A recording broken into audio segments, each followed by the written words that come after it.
Thank you for joining us at 60 Northbound. My name is June, and along with my sister Violet, we put these videos together for your enjoyment. This one is on the light side, and we discussed idioms recently, and sort of made us laugh. Some of the idioms that maybe we used before we don't use now. Anyhow, I'd like to continue with some of these idioms, and some of them are really based on animals. There's quite a few actually, so I thought I'd start with the animal ones first. Ducks in a row, and that's interesting, and really just means you have everything aligned, everything in good order. Sweating like a pig. It refers to pig iron because many say pigs don't sweat, so it's a pig irons, probably British. So it's a very interesting, sweating like a pig. You've overexerted yourself, you're extremely hot. Crickets. Certainly I like that. It's like, say you've applied for a job and someone says, have you heard back from them? Nope. Crickets. Meaning dead silence. I don't know. Crickets can be pretty noisy though. Three that sort of mean the same thing. Make me laugh, actually. Bees sneeze. Cats meow. Cat's pajamas. Good, great, outstanding, wonderful. It's all positive. That's the bee's knees. That's the cat's pajamas. And of course, cat's meows. Just great, perfect, positive. Birds of a feather flock together. Well, when I was younger, I always heard of this in a way, I guess, a negative connotation. So my father would say, if you're hanging with so-and-so, and they're known to swear or to whatever back then, you know how things were. And he would say, birds of a feather flock together. So meaning, if that person did swear, that means you swear you're with them. But it doesn't necessarily mean just a negative connotation. It can be, same interest. You have the same interest as another person. So you're together. Birds of a feather flock together. Don't put the cart before the horse. This is an interesting one. Sometimes we get excited about things.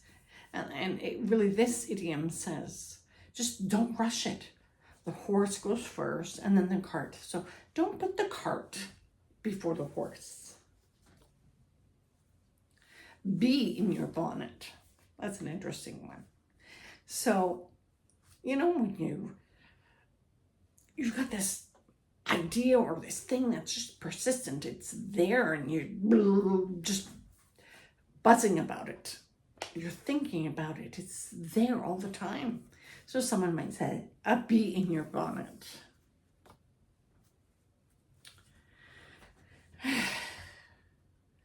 This is an interesting one, birds on the wire.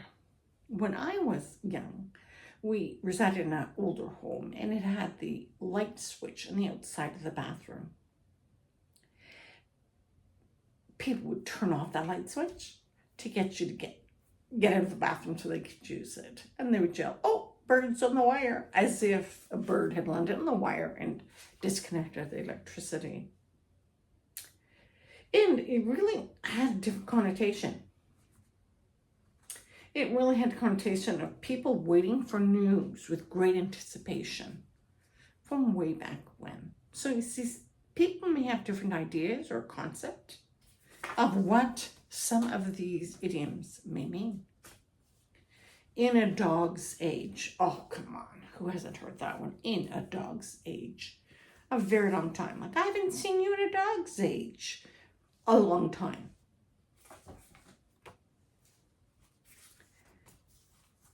Now, some of the others that are quite interesting, perhaps not animal related. Burning the midnight oil. It's a saying from the 1600s. And, when lamps were used with oil on it, just means staying up late. So it's an old saying from way back when. definitely this one. Too many cooks spoil the broth. So really, too many people in the kitchen.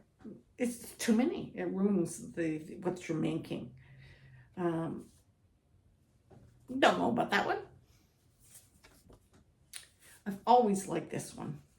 Half a dozen of one or 6 of another, which half a dozen is 6. So it sort of means this or that. It's really the same. So half a dozen of one or 6 of another. Piece of cake. Who doesn't like cake? But it just means it's easy. That was a piece of cake.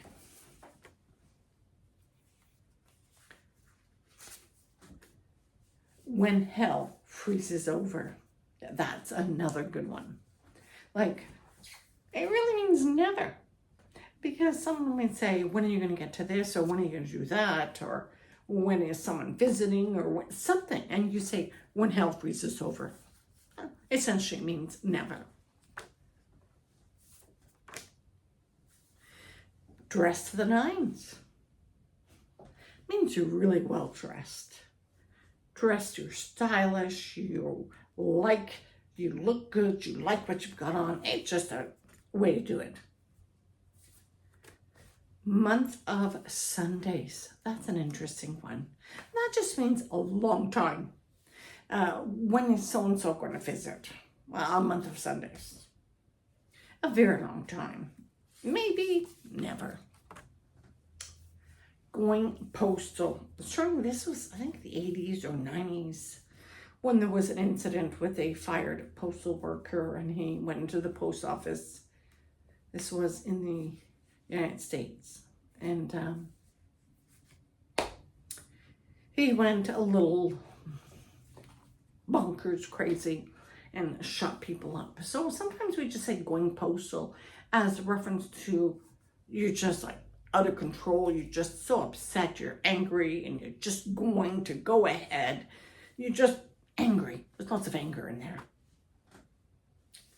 Pull the wool over your eyes. I like this saying. It's like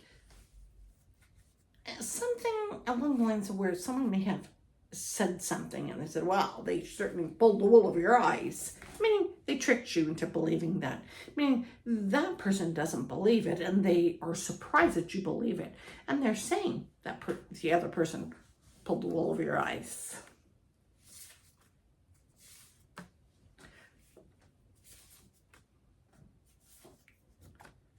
A watched pot never boils.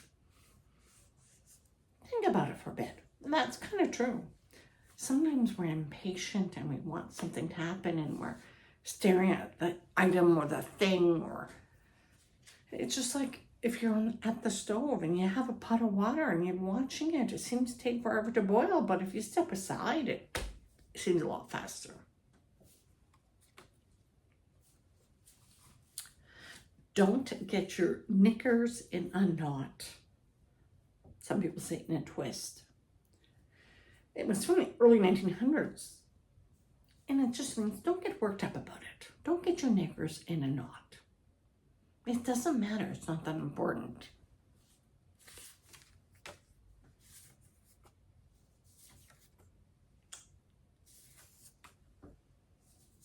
Don't count your chickens before they hatch. It's a very interesting one. Again, I think more about a job interview and that. And you think, oh, I think I got it. I think I got the job. And everything's excited. And someone will temper that excitement with, don't count your chickens before they hatch. Meaning, you haven't got it. So don't get too excited about it. Close, but no cigar. Definitely, this was in the 1800s. And it was like more like a carnival game back then, where you tried to win something. And usually in this game, it was a cigar. And it would say, you didn't win. Close, but no cigar. And I think we've come to use it in many ways as almost, but not quite. And it's really transformed. It has nothing to do with a cigar anymore. It's just, you're close, but not quite. Certainly one that we use in my family. So dry, I can't spit. And it certainly makes me laugh because everyone in my family uses that expression as soon as we get to someone's house. I'm so dry, I can't spit. Meaning that you want them to put the kettle on for tea. Big tea drinkers, but it couldn't be for any other,